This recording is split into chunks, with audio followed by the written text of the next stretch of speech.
From Sacred Heart University in Fairfield, Connecticut. I'm Monica Zakara. I'm Firas Al-Madani. I'm Kendall Clark. I'm Roberto Rojas. I'm Ashley Mims. My name is Neil Grasso. I'm Eddie Rivera, and this is The Pulse. Hello everyone, and welcome to The Pulse. I'm your host, Eddie Rivera, and we have a very special program for you today to talk about the fast approaching summer as well as the ever-changing status of the United States. For the past days, thousands have taken to the streets to protest against systemic racism and to promote the Black Lives Matter movement, despite warnings to stay home to prevent the spread of the coronavirus. Here's Fatou Sangare with our lead story in New York City. Protests have erupted all over the country following the death of George Floyd. What do we want? Justice! When do we want it? One of them happened in front of the United Nations in New York City, where thousands of people from various backgrounds gathered to bring their support and message across.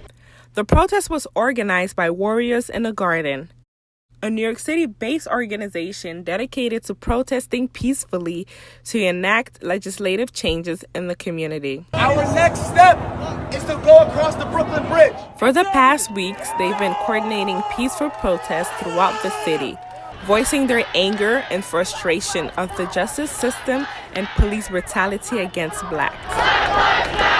The crowd marched through lower Manhattan streets where the presence of police was prominent. Some residents in the area also showed their support from their homes. And volunteers gave out water to protesters, given that it was a warm, sunny day. I want to live my life. Why do you get to live your life and I can't? What makes me different? They said this is a race war. I'll stop making it about race when you stop making it about race. Reporting for The Pulse in New York City, I'm Fatou Sangare. Here in Connecticut, our reporters Ashley Mims and Monica Zakara also went to cities where protests took place. In the Harbor Point neighborhood of Stamford, Connecticut, protesters gathered in solidarity for a Black Lives Matter march to end racial injustice and police brutality.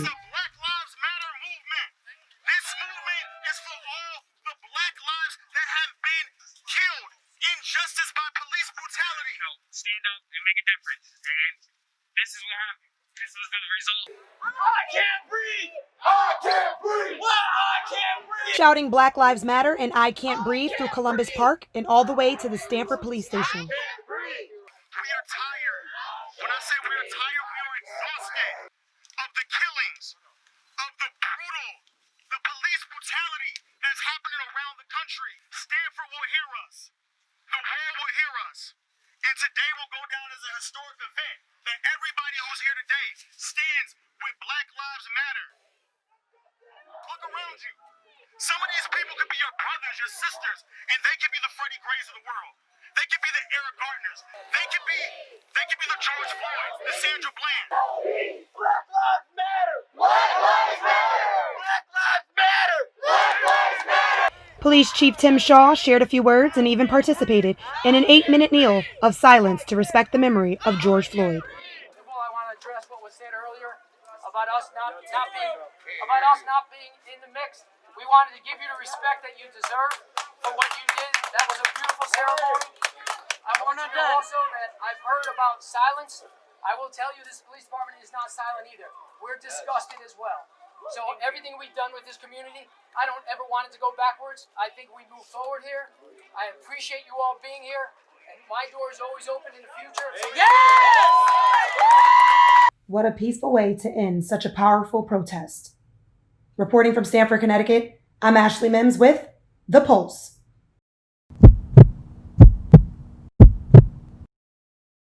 Initially, I came to Hartford to march in the protest for Black Lives Matter, to support the movement and my friends. But when I thought about it from a journalistic standpoint, I realized that I really needed to capture this moment on camera. I caught the sights and sounds of a profound movement and created a modernized video featuring Meek Mill's song, Other Side of America.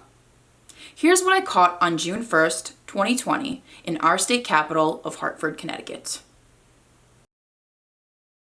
What do you have to lose? You're living in poverty. Your schools are no good. You have no jobs. 58% of your youth is unemployed. What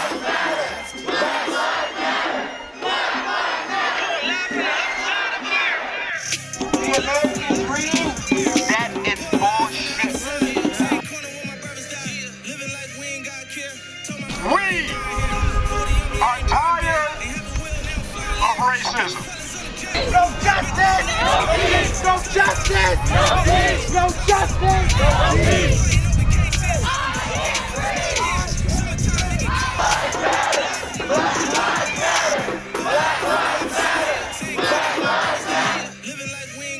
Because the black voice is the most powerful voice in the world. In the world. This country is built on hate.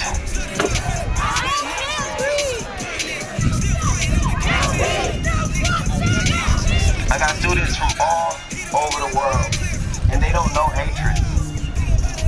Hatred is something that is taught. Hatred is something that is taught.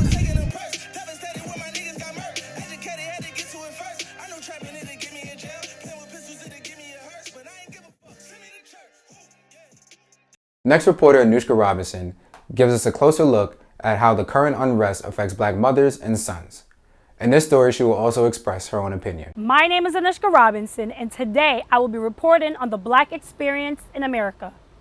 The sad reality is that the color of your skin is a determinant factor on how you live, and that is what black people endure every day.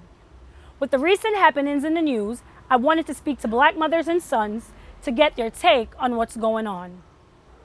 First stop was Leanthe Millers, a mother and a grandmother, spoke to me while preparing her Sunday supper. Well, I'm cooking my supper now, and that poor man, George Floyd, cannot have supper tonight because of these bad cops.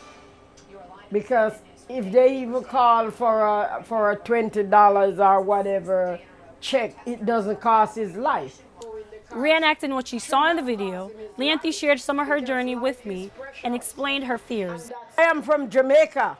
Jamaica is nice. You only have to have money. You could live there. But I choose to live here because I came here and said, listen, I want to make better for myself. And then I take my kids and join with me. And the thing is, I am very worried about my kids right now, that if I should pass away, what's gonna happen to my grandkids and my son and my girls? Malachi is 8, and already he knows the harsh reality of how he is perceived and how he has to conduct himself around police officers. My mom tells me put my hands up, say I didn't do anything dangerous. I don't have anything dangerous on me. I just want to grow up. What I take away from this is I want to live. I don't need any trouble. Please don't hurt me. Please don't hurt me if I come across any police. I'm gonna listen and I'm gonna do what they said. Danielle is 7 months pregnant and she has a bouncing baby boy on the way. Here is what she had to say. Okay, so my fears of being with a black male and having a black male son, I feel like my fears are just them being in a situation where I can't help them. As you noticed with George Floyd, he was in a situation where no one could help him. He was calling out for help, and people can only just stand there because there were police officers that didn't really care or value his life enough to stop what they were doing and consider him as a human being. DJ and Raheem, two brothers, shared their experiences with me. Last year when I was 12 years old, me and my friend were waiting for our school bus to get to school. And a cop car pulls up beside us. And my friend, he's white and I'm black. So then the cop starts asking me, oh, do you smoke weed? Because there's been evidence that you were here, this, that. And then he called me out of my name. He mistook me for somebody else that was not me. Like I was being profiled because he didn't ask my friend anything. Every time I get around cops, my heart skips a beat because there's always this thought in the back of my mind, like, what if I'm the next George Floyd, or if I'm the next statistic of police brutality? That's just something I don't want to happen. Black people feel the fear of policing every day. So apart from social media, it is the responsibility of everyone, despite race, color, or creed, to stand up and be as loud and as aggressive as your social media posts. A racially charged act should never go unchecked. My name is Anushka Robinson, and this is The Pulse. For the past 3 months, the United States has dealt with the coronavirus pandemic. Unfortunately, without a vaccine, cities have been unable to keep their citizens safe and sound. Here's how New Jersey City has slowed down the spread of the virus. Paterson, New Jersey, home to the beautiful Great Falls of the Passaic River. Paterson is also home to rapper Fetty Wap. Baby, won't you come my way? Got something I want to say. And former NFL star Victor Cruz. Pass is caught for the touchdown. Time to salsa.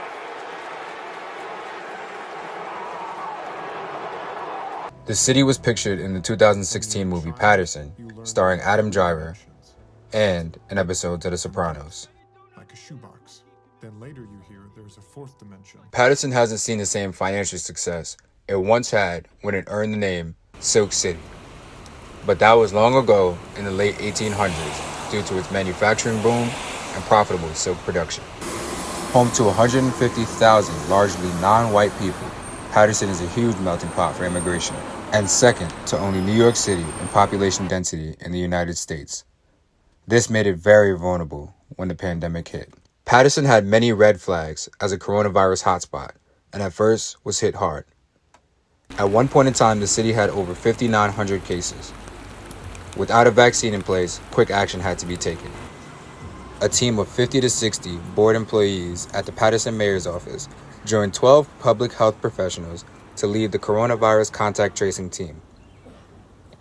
Although there is no way to tell exactly how effective contact tracing is, some of the hard numbers are telling.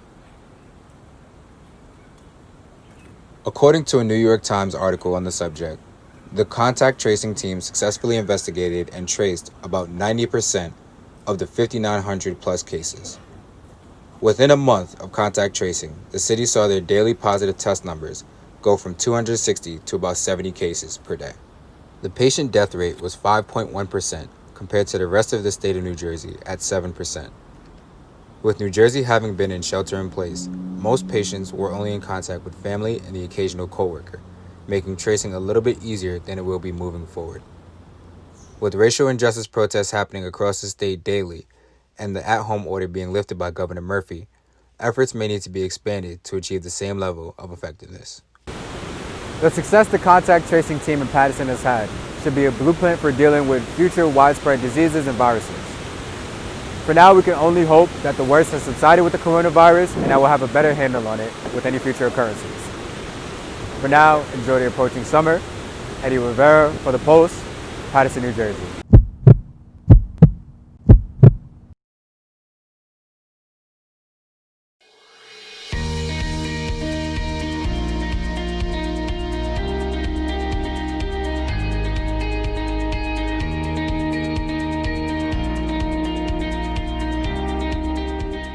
The continuing growth of Sacred Heart University has produced an immense interest from students in the world of communications.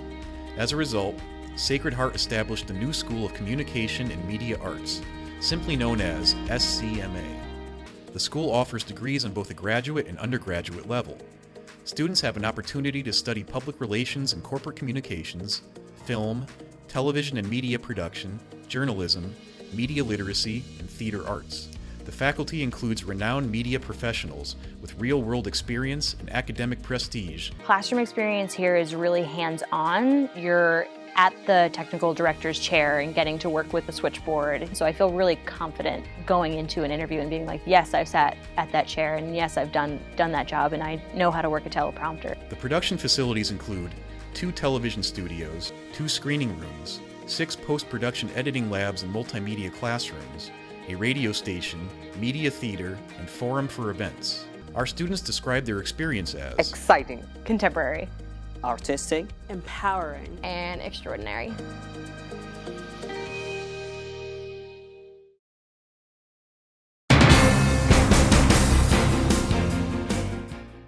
Welcome back. COVID-19 has affected many communities. Here's our reporter Roberto Rojas taking a look at how it affected the Paraguayan community in the United States and how Paraguayans in their own nation are dealing with the crisis. The South American nation of Paraguay has a population of about 7 million people, and while it has not dominated the news on the cases of COVID-19 like its neighbors Brazil and Argentina, it should deserve a special mention for its effectiveness on containing the virus during the pandemic. With less than 1,000 cases and only 11 deaths, the landlocked nation has only the second lowest number of cases and lowest number of deaths than any other nation in the Latin American region of the continent. There have been many factors for these low numbers, as the government imposed a strict quarantine back in March when the first few cases entered the nation, which eventually led to the country closing its borders. But how exactly has that been imposed, and how have people reacted to it? Matias Melgarejo is a journalist working for Diario Hoy in the country, and has said that the effectiveness that the nation has been able to go through has been through a swift response and a community that is willing to abide by the rules given by the government. Most Paraguayans know that we don't have a very effective healthcare system. So if you got like real sick, and a lot of people got real sick, we would have flooded with cases. So people respected the quarantine since day one. It costed a little bit, but like social pressure and people like I said, telling to authorities that their neighbors, their friends, their acquaintances were not respecting the quarantine and the justice process. And the problem that we're facing is with the economics, because we're a society with very corrupt politicians, so we don't have a lot of money to face the pandemic. Meanwhile, in the United States, with the Paraguayan diaspora among the lowest in the entire Hispanic community of the country, their numbers are also relatively low when comparing to the cases that has affected all 50 states, with roughly 140 cases in the northeastern tri-state area and 14 deaths. Zuni Martinez is an accountant based in Hamden, but has lived in the United States for over 10 years after immigrating from Paraguay. She was one of the few Paraguayans who have gotten COVID-19 and was able to speak about her experience. I did not get very severe symptoms. I had a throat stroke. Is that how you say it? And then a little bit of headache, a little bit of fever, but the scary one was my shortness of breath. And that lasted for 3 days. I think they are doing the right things, but social distance and stay home, and I think that's going to be already not only here or in Paraguay, but everywhere in the world, because it's been proven that that's the way to minimize the spread. With roughly 25,000 people of Paraguayan descent in the entire nation alone, many are well aware of the situation going back in their mother country, but also have been happy of seeing the success that will hopefully continue as the curve continues to flatten for the entire pandemic. Reporting from Bridgeport, Connecticut, Roberto Rojas, The Pulse. Competitive racers that take part in marathons and other events often decide to represent a cause or charity while competing. With the pandemic closing or postponing all races, many people cannot run for the cause that they chose to represent. I got the opportunity to talk to 3 runners and find out why their cause was so important to them. Due to the coronavirus pandemic, all competitive racing has been either postponed or canceled until further notice. The Boston Marathon, canceled. The London Marathon, postponed. And the New York Half Marathon, also canceled. Not only can the runners not compete, but they can also not represent the various causes that they run for. Competitive racing is a big industry for fundraising, as there are foundations that hold competitive races, and there are people that run for various causes. I got the opportunity to sit down with 3 competitive runners who wanted to express their various causes that they competed for, and why it was so important. This is Sid Bush, a retired Navy veteran who spent 26 years on submarines, who now runs competitive races for fallen soldiers who have lost their lives in war. He lost his cousin in the North Tower of the 9/11 attacks, and since 2002, he's been running races all over America. I've had approximately 18 races canceled, just had another one canceled today. and the only reason I do these races is to honor these young people. Right. And right now, in order to try to compensate for it, when I do my training runs, I go on my Facebook page and I put down the name and a photograph of the young person I would have run for, and I dedicate the training run to him.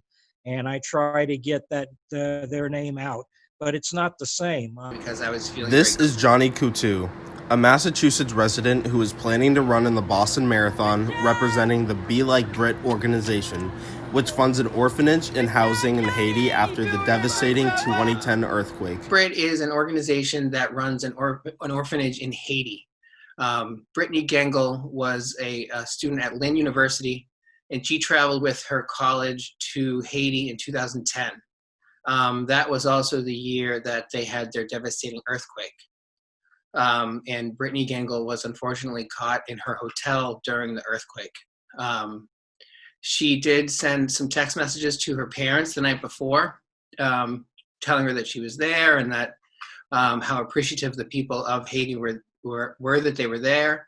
And one of the last things that she said to her parents was, I'd love to move here and start my own orphanage. So that's what they did after she passed during the earthquake, was that they set up an orphanage in Haiti. Right now there's 33 boys, 33 girls that live in the orphanage.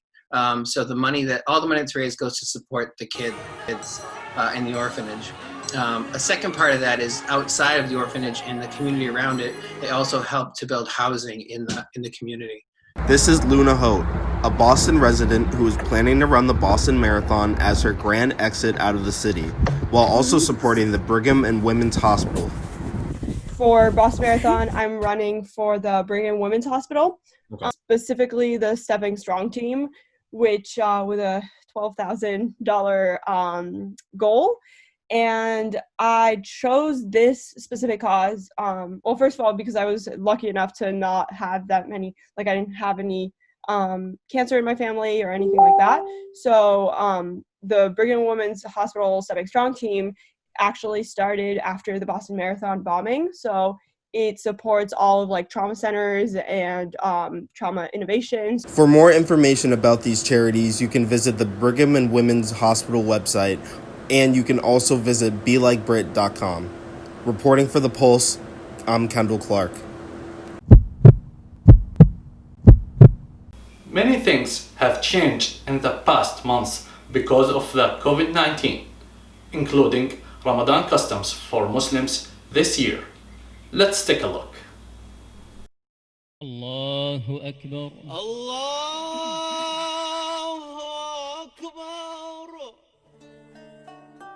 Ramadan is the holy month for Muslims every year. It starts on the 9th month according to Islamic calendar, which means between the end of April to the end of May. Muslims fast before sunrise until sunset, then they eat their breakfast.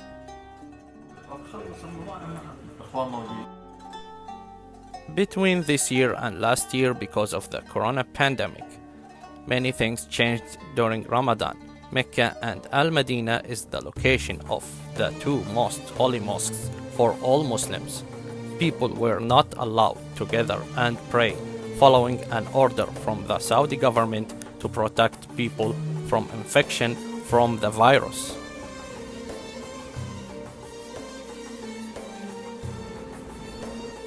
In Connecticut, all mosques have been closed until further notice.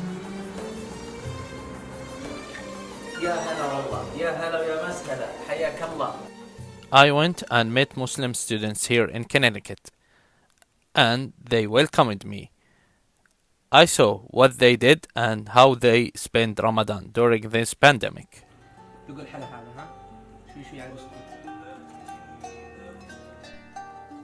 They made and prepared the breakfast, which was very delicious.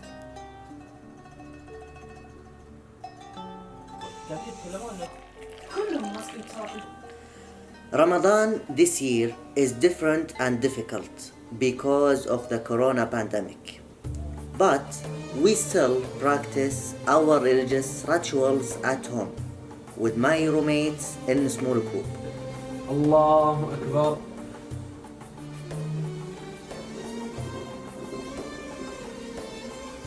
سمع الله لمن حمده. They prayed a prayer called At-Tarawih, which is the special prayer in Ramadan. الله أكبر. During Ramadan, the reading of the Holy Quran increases among Muslims. They read it until it's read completely. This is the habit for all devout Muslims during this month. وضرب لهم مثلا. During these difficult times, we wish and pray to return to normal and peaceful lives for everyone. Let us all pray for this. Reporting to the polls, this is Firas Al-Madani.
With COVID-19 keeping everyone indoors, online shopping has soared, but unfortunately so has cybercrime.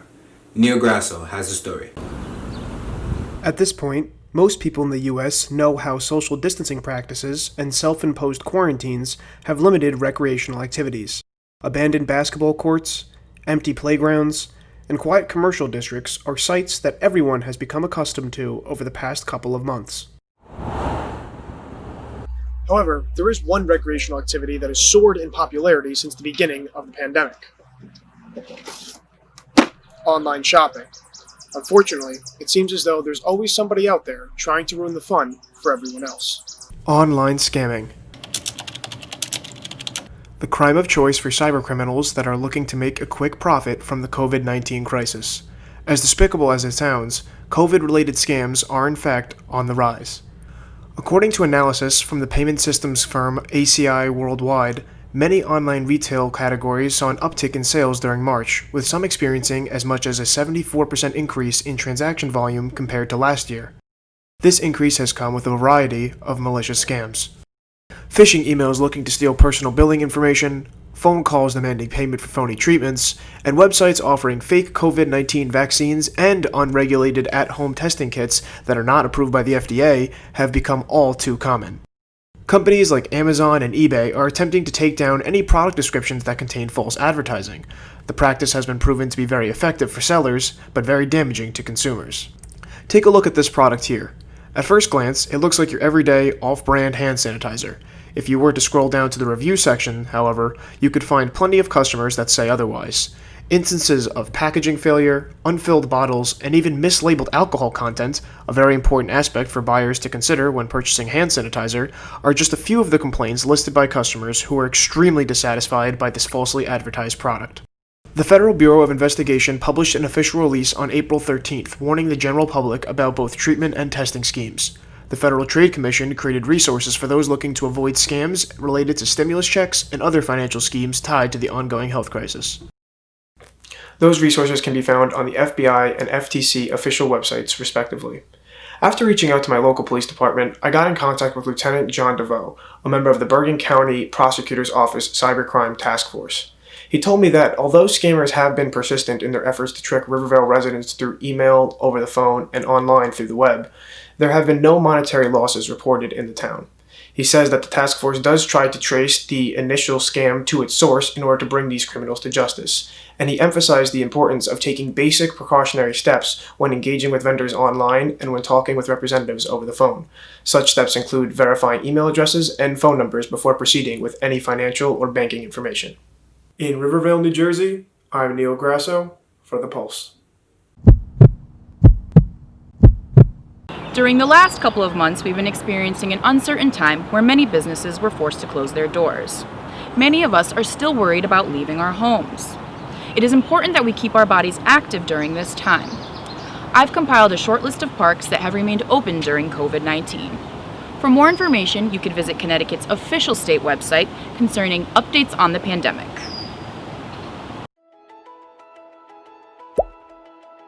We're here at Jufrida Park in Meriden, Connecticut, a park that has remained open during quarantine. It offers 7 different hiking trails ranging from easy to moderate, with plenty of scenic views.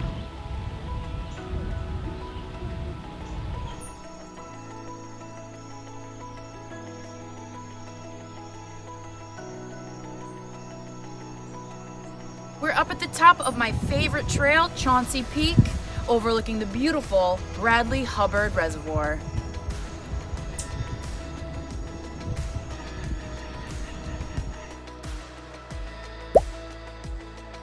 The next accessible park on the list is Higbee Mountain. Please use caution as the park entrance is right off the freeway, making it easy to miss.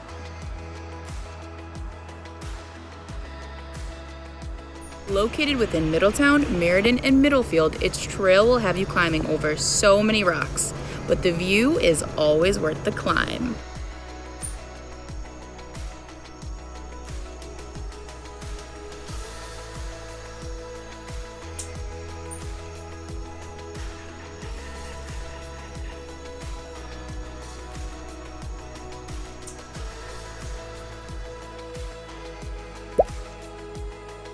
We're here at Hidden Valley Preserve in Washington Depot, Connecticut.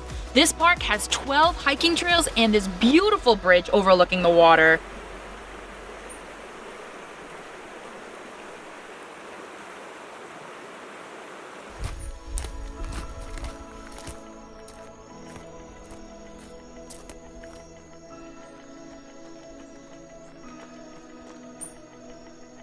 It is still open to the public, but it is being monitored by park rangers on the weekends due to limited parking. The next spot that's open during this pandemic is Talcott Mountain State Park. This park borders Avon, Simsbury, and Bloomfield, Connecticut. It's home to the historic Hublin Tower that takes about 30 to 40 minutes to hike up and enjoy the view.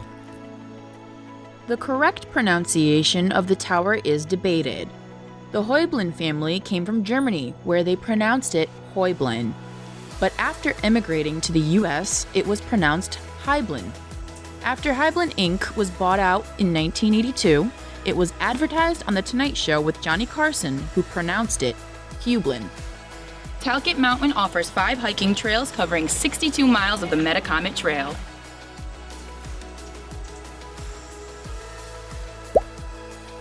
Hey, we're at Sessions Woods in Burlington, Connecticut. This park has 4 lovely trails, all of which are easy and kid-friendly. This park also features a waterfall and boardwalk on Beaver Pond Trail, where you can actually catch beavers building their lodges if you're lucky. Unfortunately, the boardwalk is closed at the moment due to repairs, but the public is still able to enjoy walks around the other trails. Be mindful that this park does have black bears. The park website provides details on what to do if you encounter one. I'm at Bear Mountain Reservation in Danbury, Connecticut, a place where the trails are easy for solo hikers and kids. Not only does this park offer hiking trails, there are fitness stations like this one placed at the front entrance leading into the woods.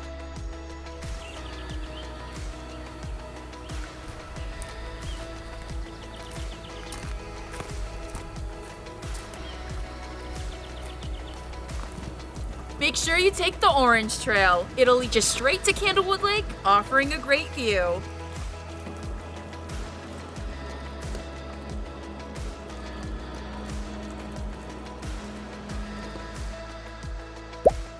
Welcome to Collis P. Huntington State Park, located in the towns of Reading, Newtown, and Bethel, Connecticut.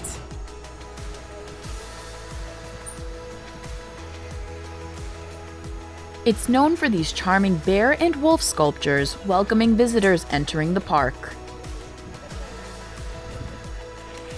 The trails here are open to cyclists, hikers, and equestrians.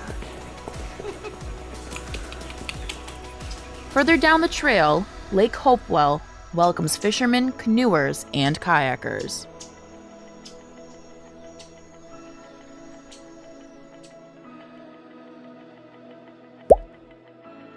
I'm here at Devil's Hop Yard State Park in East Haddam, Connecticut. Legend has it, the potholes near the waterfall were created by the devil himself.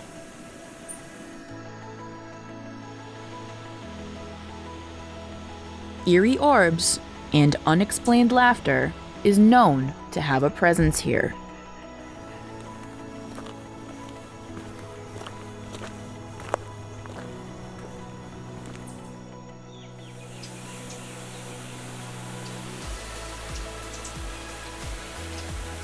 With everything that's going on in our world today, the stress, violence, uncertainty, it's easy to overlook all the things that we are blessed with.